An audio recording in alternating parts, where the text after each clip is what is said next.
Welcome back into Sports Memo's Betting Podcast, NFL Every Game on the Board with our next guest up, Teddy Covers. Teddy, welcome in. How you doing today? Hey, Drew. How are you today, buddy? Good to you're off location. I'm so used to having you here in Vegas, But we leave town over the holidays. It's a whole new venue behind you, man. It is, man. I'm down here in Florida, a little place called Melbourne, a little surfer town in the state of Florida. And I'll tell you, Teddy, I just talked to Minty, and she said it's not nice weather in Las Vegas, is it? No, it's freezing, dude. The high, for the next week, it's not supposed to get to 50 degrees as a daytime high. It's going to be cold all week, and every night it's freezing or below freezing. It's not, I moved from Michigan specifically to avoid this type of stuff, but it's one of those weeks where you just got to deal with it. Absolutely, man. I love living in Vegas, but I will say the downfall is don't let anybody tell you it doesn't get cold in the desert, because it does. Yeah. And then, of course, you haven't been here for a full summer yet. There's another downfall to living in Vegas, and it comes June, July, and August. So that being said, I'm never moving. I mean, I can't imagine living anywhere else. There's nothing that's calling me somewhere else in the country or in the world that I got to go live there. I've been in Vegas 22 years. I'm pretty well stuck here now. It's a great place to live. Good food, good people, too. And obviously very entertaining. One of, if not the most entertaining cities in the world. But Teddy, people clicked on the link to try to get some winners on the NFL Every Game on the Board podcast each and every Thursday or Friday, depending on the week. But we'll finish off the back half here. We're going 115-116 Philadelphia to the New York Giants. The Philadelphia versus the New York Football Giants. And then the last game will be 131-132 Oakland and Denver. So let's get at it. NFC East matchup here. We got the Philadelphia Eagles -4 on the road in MetLife against the New York Giants. Seeing 45 is the total here, Teddy. Look, Week 17 is not an easy week. All right. And Minty probably said that about 5 different times on the pod. It's not. And I'm not going to try to blow smoke up anyone's ass. Oh, this is a great bet. This is a crappy bet. There are a handful of games that I've done a fair bit of work on. A lot of these games I haven't done a ton of work on. This is one where I did some work on. I actually got a bet down. And I considered another one. But I bet the Eagles-Giants over.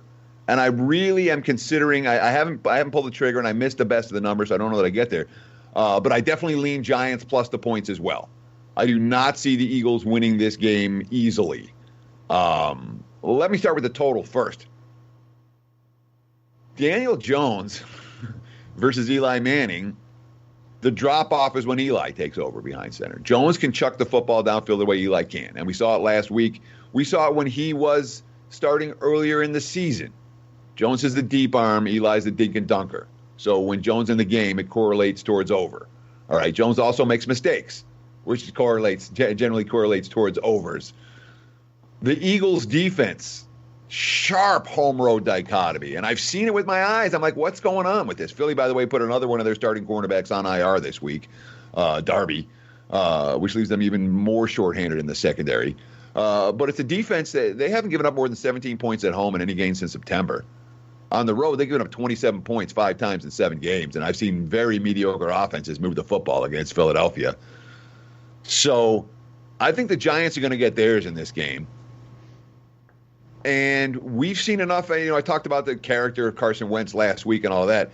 I've seen enough from Philadelphia. That team can manufacture points. They can find a way. And the Giants' defense is no good. A loser in this game gets in the 20s. I think the Giants and Eagles goes over the total. And, again, I'm tempted by the G-Men plus the points. Let's not forget what Philly getting this far. Each of the last 3 games has been down to the wire, nail-biter affairs. The Giants, they had to beat them in overtime. The Redskins came down to the final possession last week against Dallas, which was an intense, physical, let's put everything into it game. I worry about Philly winning this one by margin. I worry about Philly winning this game at all. I like the Giants. I like the over. So this is one that I have, 2 legitimate opinions on. And the next game we're going to talk about, I can't even give an opinion on because that's my big ticket this week. Okay, well, Teddy, I know, great start there, man. Philadelphia, New York Football Giants. We got a great analysis and the side that you're liking in this one, and got a bet down, and plus the fact Eli, a dink and dunker. I like that little statement there, man. I think that might fly, and it obviously has some meaning as well. So Pittsburgh, Baltimore. Check out sportsmemo.com. You can get anything there. Bowl games. We got daily plays up, and Teddy's 5% big ticket up and available on the Pittsburgh-Baltimore game. So check it out, sportsmemo.com. We got 119, 120. We'll hit next, Teddy. New York Jets and the Buffalo Bills AFC East matchup here. Low total, just 36.5, and a pick'em or -1 for the Bills at home. So this is a situation for Buffalo where it appears as if Sean McDermott's sitting everyone he can possibly sit. So in terms of showing up for weeks, and again, the Bills locked into everything. There's nothing they can gain with the win. They're the ultimate, this is the ultimate meaningless Week 17 game for Buffalo. I don't know how many people remember back to Week 1. I do. The Jets had the Bills, they had them beat. They had Buffalo, they dominated the game for 3 quarters. In the fourth quarter, all of a sudden, Josh Allen got hot and carried him to 2 touchdowns, and the Bills came back and stole that game. I think they won 17-16 by a single point. Jets were talking about it. They remember it. Jets are coming to play. Jets won last week. I would not be surprised at all to see the Jets win this game. And if I had to play it, it would be Jets before. I mean, this isn't a situation for the Bills. Some of these teams where they're looking for a bye, and you say, all right, well, I'm going to play the starters here so I can get the bye next week and they'll get their chance to rest. This is Buffalo that has to go on the road next week and play a playoff game. There's no bye in play for the Bills. I'm not anticipating their best effort, and I wouldn't be surprised to see the Jets beat them at all.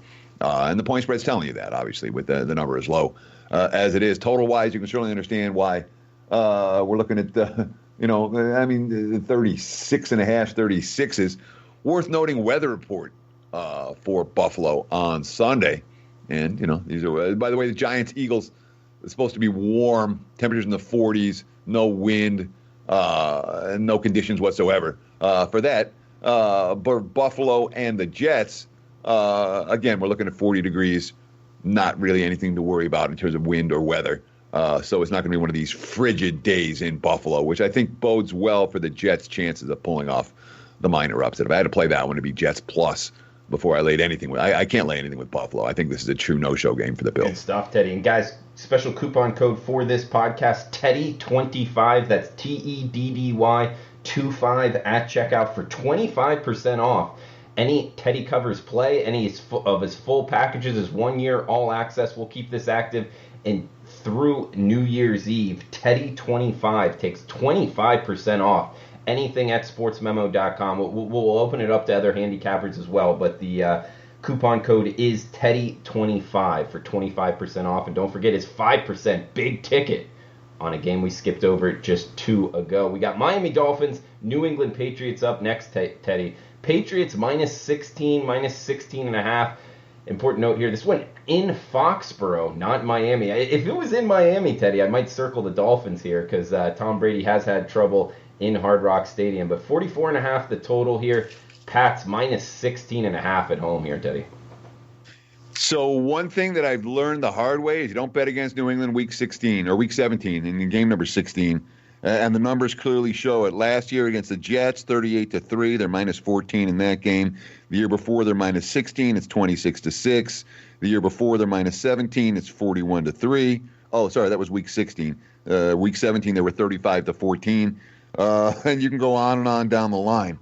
The last game in Foxborough, they've done pretty well over the years. And, of course, New England still has something to play for. And from all indications, the quotes coming out of New England were, this is a playoff game for us. Because obviously they're looking to clinch a bye week. And if they lose this game, that will force them to play another game. They won't get a bye. They're like, this is where, we're playing this for a week off. So the impression I got reading the quotes from the Patriots is that they are coming to play.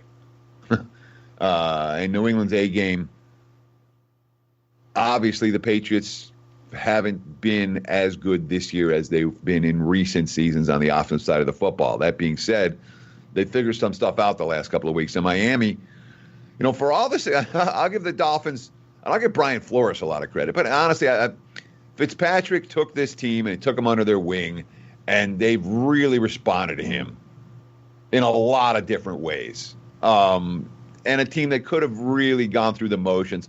They played hard every week. We haven't seen, you talked about if they were at home, you'd really take a shot with them here. I worry about that effort in week 17. I worry about the fact they're coming off a nice feel-good win at home and now going to play. And again, the weather in Foxborough, it's not ridiculous. It's supposed to be sunny, no wind, temperatures around 40 degrees, so it's nothing bad, considering what it could be in Foxborough at this time of year. But this is a game I have no interest in stepping in front of New England. And again, that Week 17 track record for Belichick stands out to me. He takes these games seriously, and all the quotes in the locker room would take these games seriously. Now, Miami literally hasn't lost a game by more than 17 points. They won, lost to the Jets. They lost by 16 to the Giants, by 70 to the Browns, by 70 to the Bills, by 13 to the Steelers, by 10 to the Bills, by 1 to the Redskins. Since the first 4 games of the season, they haven't lost a game where they've been completely blown out after getting blown out each of the first 4 weeks. So they've hung, and they've hung tough. I don't trust them here. I flat out don't trust them. I worry about them running out of gas in the second half and then mailing it in and that being that. Patriots haven't done enough offensively for people to feel real comfortable laying this type of price with New England. But I do lean Pats here, and I lean over as well. Miami's gotten theirs and continues to get theirs, continues to go over the total. It's not like this. The Dolphins' offense is the Giants that have scored 77 points the last 2 weeks. But Miami's moved the football, and the whole Miami's an over team in the sense that Fitzpatrick is not a dink and dunker. Mm-hmm. Okay, he's going to chuck it downfield. He's going to let his receivers try to make plays. And against New England, the receivers are going to make some plays. The Patriots' secondary is going to make some plays too. Wouldn't be surprised if Fitz has a pick or 2 or more in this one, and those can obviously lead to some cheap scores. So lean Patriots, lean over. Haven't bet either one yet. And Teddy, you bring up the Patriots scores the last 3 years in Week 17. That was 38-3, 26-6, and 35-14 the last 3 years.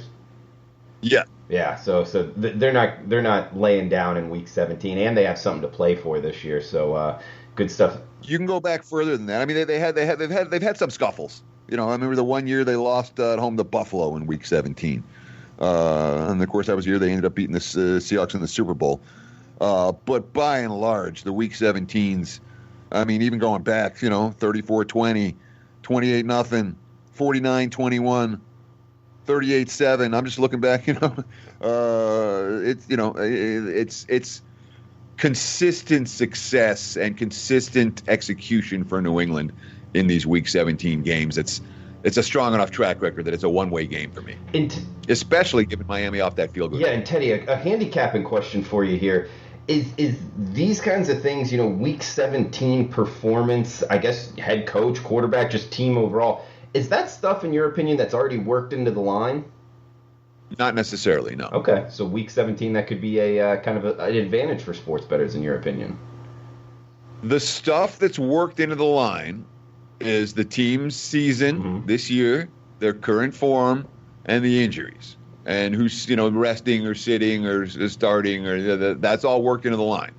When you're talking about, hey, this coach takes Week 17 seriously, and look at the track record, not a big adjustment for that. Even though, in my opinion, it should be a big adjustment.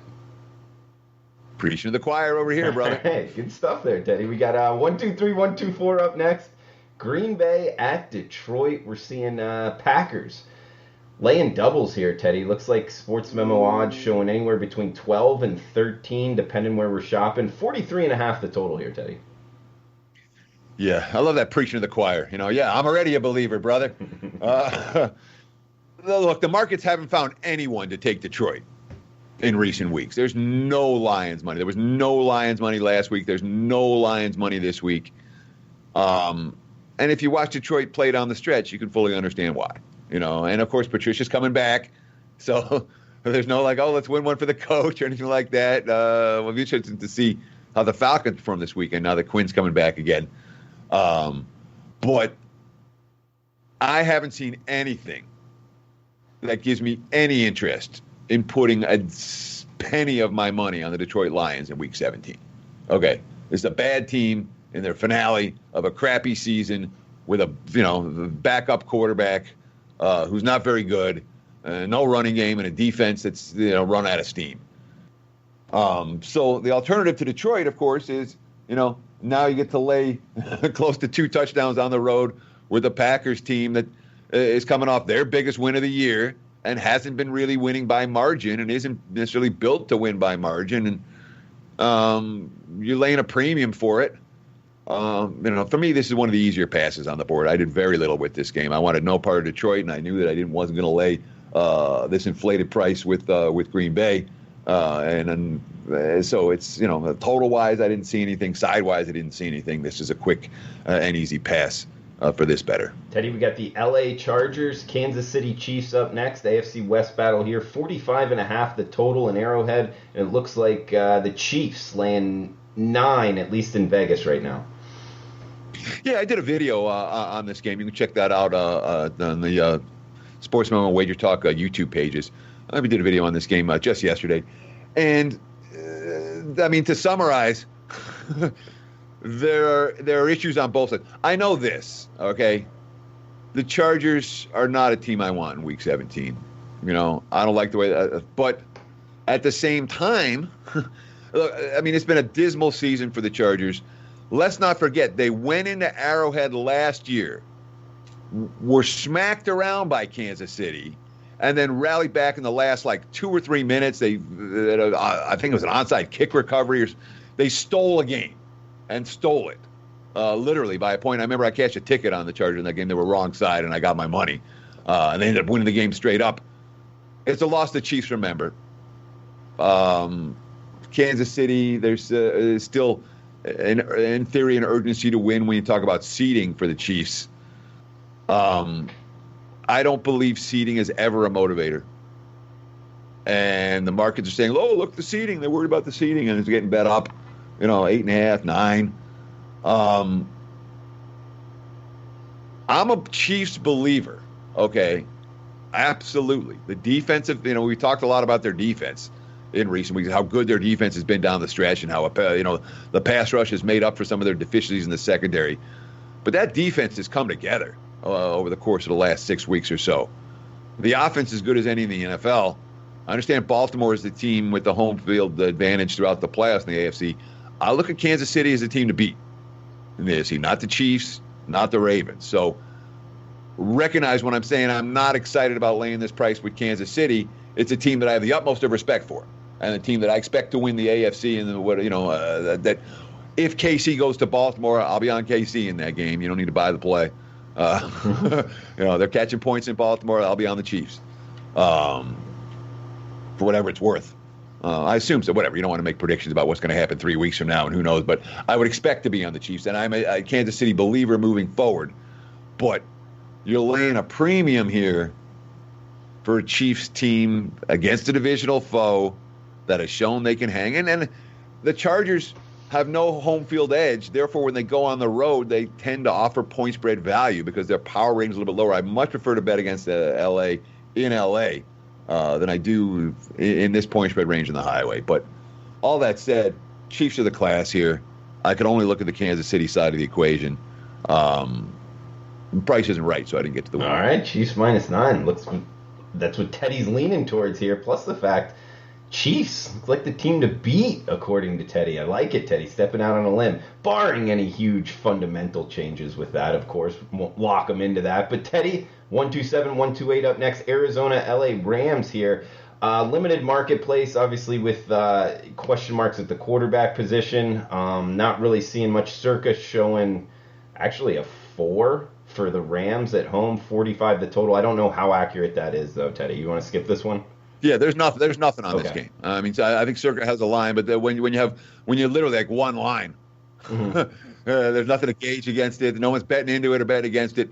We don't know if Murray's going to play. I think it would be foolish to play Murray this week. I would expect to see Hundley. And I've lost money with Brett Hundley before. I'm not willing to lose money with Brett Hundley again. He's a big drop-off from Kyler Murray. And I know he had a nice drive last week where he made 3 or 4 plays with his feet and completed a couple of really short passes. He's capable of doing that. Of course, no one's going to want the Rams here. The markets will not be excited about L.A., regardless of who plays quarterback for Arizona. The Rams, at the tail end of a very disappointing campaign, a team that won the Super Bowl last year, here they're playing their finale. A team coming off a game in which they fought to the wire and came up short. I can't lay points with the Rams this week, and I don't want Brett Hundley. And and the other thing is that even if Murray plays, he hasn't practiced all week, he hasn't done anything all week. He's not going to be 100%. Right. It's an easy pass for me. I got my win with Arizona last week in Seattle. That was pretty easy, and I'm going to leave that in my pocket and not risk it back in this one. But if I had to play, I know I can't lay with the Rams. It's an Arizona or pass type of game. I just don't want my money on Brett Hundley. And Teddy, from what you've seen in the past with situations like this, drop off at quarterback, and really, what if there's just a question mark all the way up till kickoff? When will sportsbooks open this, or will they just not? So no, we'll see. We'll see lines in the next 24 hours. I expect we'll see something tomorrow. Okay. I'm surprised. Usually Friday morning when the game is circled all week, but week 17 is a different animal. And they're not. There's less concern to have every game available for betting earlier this week than there are most weeks. Okay. I mean, we'll see. Every book's going to have a line on this game at some point. But establishing what the market is on this game is not an easy one, and I'm curious about it. Yeah, I'm curious as to where the number goes and to when it comes up. I can't give you an accurate time. It's going to come up at exactly this time. But one book will post and another book will post, and then everyone else will copy, and that'll be that. Okay. But it'll happen at some point between now and kickoff. I would assume if it didn't happen today, it'll happen tomorrow morning. And Teddy, we got San Francisco at Seattle up next. It looks like the Seahawks are actually catching 3.5, depending where you're shopping. An important one to shop around, guys. Looks like juice on the 3 at some shops, and there is a 3.5, especially in Las Vegas. The South Point, one of the books showing that. We're seeing 46.5 or 47 being the total in this one, Teddy. Whew. I mean, this is a game that's going to attract a ton of betting attention. And I'll tell you right now, on a Friday morning as we record, there's not a chance I can bet this game one way or the other because Seattle's injury report. And again, I bet against the Seahawks last week because they were missing 6 defensive starters. And they were laying at the time 9.5. And I'm like, you can't be laying 9.5 when you're minus 6 defensive starters coming off the type of game that you just played. But now, with Seattle, there's all kinds of issues where we don't know who's going or not. And does it make a difference if Shaq Griffin plays or not? It makes a huge difference. Does it make a difference if Quandre Diggs plays or not? Yes. I remember I went through all these players last week on the bottom. Like, this guy matters, and that guy matters, and Jadeveon Clowney matters, Dwayne Brown matters, and they're all still maybe questionable. It's not like the Niners don't have injuries. The Niners are banged up too. I do think San Fran is the better of these two teams. I do think the upside for the 49ers is Super Bowl. I don't think the upside for Seattle is Super Bowl. So I believe in the concept of San Fran being favored here and all of that. But 3.5? That's a little bit rich for my blood. But I want to know who's playing for Seattle and who isn't, because that's going to tell us how seriously the Seahawks are taking the game. And so this is one where, I'll be watching the inactive list on Sunday, but before Sunday, I apologize. I know a lot of people are interested in betting this game. You want to bet with full info, and this is a game where we don't have full info yet, not even close. So I won't be laying with San Fran, even though I believe the 49ers are the better of the two teams. The price isn't right. It's not. So my only question is Seattle or pass, and it's if everybody plays for the Seahawks and I'm still catching 3.5, maybe I'll be interested. But I don't know if that's going to be the case. Probably one to watch but not a great win to bet. And that's the Sunday nighter. We got one game left here, guys, on the Every Game on the Board podcast. And the coupon code for this section is Teddy25. That's TEDDY 25. Teddy25 is the coupon code for 25% off anything site-wide. You can get a daily play from Teddy or any handicapper, rest of the season, 1 year all access, anything on the site, sportsmemo.com, 25% off using the coupon code Teddy25 at checkout. And in the NFL, there's not many better than Teddy. Since 2015, that's the last 5 years, he's 203 and 158. That's 56% over the last 5 years in the NFL. Also, guys, college football bowls last 5 years, 33 and 23. That's 59% in the bowl season. So check out his bowl games as well. He's got a couple of them up at sportsmemo.com, and he's got his 5% big ticket. We talked about it earlier. Check it out, sportsmemo.com. You can get 25% off using the coupon code Teddy25 at checkout, sportsmemo.com. 131, 132 up next, Teddy. Afternoon kick here. Oakland in their last game, or possibly, most likely their last game as the Oakland Raiders at the Denver Broncos. We got the Broncos 3.5, a mile high, 41 the total here, Teddy. I mean, the Raiders are still alive to make the playoffs. All they have to do is win. Baltimore's got to win. They're dogs. Houston's got to win. They're dogs. Indy's got to win. They're favorites. So they need some things to happen here. So most likely their last game, but maybe not. There were 10. They needed 10 things to happen, and 5 of them happened last week. Okay. And again, the Ravens are 2-point dogs to the Steelers. It's not inconceivable for Baltimore to win that game. Houston is the 3.5-point dogs to Tennessee. It's not inconceivable for them to win that game. And Indy's playing Jacksonville. It's not inconceivable for them to win that game. And it's not inconceivable for the Raiders to beat the Broncos in Denver. Teddy, I can hit a 14 parlay this weekend as well. That's not inconceivable. Exactly. They're going in this game thinking they're live. That's the key, okay? And if it turns out in the third quarter they look up and, whatever, the Ravens are down by 4 touchdowns, or, the Texans are getting clocked by the Titans, and there may be a different story in game. And that, of course, is a concern for Week 17. This stuff happens in game. I mean, Houston, Tennessee is a prime example of that. I'm fascinated to see what O'Brien's going to do in that game, especially if there's a scenario in which if Kansas City wins early, there's one early game that does have implications. But if KC wins early, that's going to change how Bill O'Brien looks at Tennessee in that contest. So the point is there's a lot of moving parts during the day on Sunday, okay? And bettors need to be aware of that. With Oakland, Denver, Carr does not have a good track record in cold weather. In fact, I was reading an article in the Mercury, whatever it is, I forget the last name of the Mercury paper, where you find a lot of Oakland local beat writer news. And they're talking about Carr, and the concern is Carr in cold weather has been bad, and Carr coming off a great game in L.A. against the Chargers last week. He's dealing with one of the weakest receiving corps in the NFL. The offensive line hasn't been great. Obviously, the running back position with Jacobs. What's the latest on Jacobs?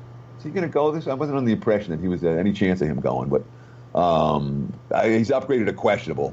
Some injuries on the offensive line for Oakland to deal with as well that bettors need to be aware of. I mean, Denver has a defense that's played hard. They have a first-year head coach. They're not going to quit Week 17. Drew Lock certainly shown signs, and impressive signs. There's enough at a lock to like Denver, but in terms of laying a price with the Broncos, no, I'm not looking to do that. It'd be Oakland or pass. And the market's been all over the Raiders all week. This line's been bet 4.5, 5 at the open, and now it's 3.5 and some threes out there. And I think the move is warranted. But again, I'm rarely going to take 3.5 in a game that I could have had 4.5 and dawdled. And I feel like I love Oakland this week, and I don't trust Carr necessarily in cold weather. And I'm not in a giant rush to step in front of Denver. But if I had to play the game, it would be Oakland. I don't have to play the game, and I won't. All right. Teddy covers. Great stuff. Follow him on Twitter at Teddy_covers. And, guys, the coupon code, Teddy25. That's Teddy25. 25% off anything site-wide. sportsmemo.com. sportsmemo-podcast.com. Daily play, full season, 1 year all access, all of it. 25% off using the coupon code TEDDY25 at checkout. That's good in through New Year's Eve. We'll keep that active. sportsmemo.com. Teddy, anything else you want to throw out before we shut this down? I'm just excited about coming back on Monday, man. We get to talk playoffs. Absolutely. Playoff opening line reports are fun, man. We get to do those all through January. So I'm looking forward to that. Hopefully looking forward to a rock-solid weekend. Let's make some money, guys. Build those bankrolls to close out 2019. Good luck. Enjoy the games. And Drew and I will be back on Monday. Couldn't have said it better myself, Teddy. Come back and join us Monday morning. NFL opening line report, sportsmemo.com. Teddy, thanks for the time. Best of luck. Guys out there, best of luck with your weekend, all your bets. Stay safe, and we'll talk on Monday.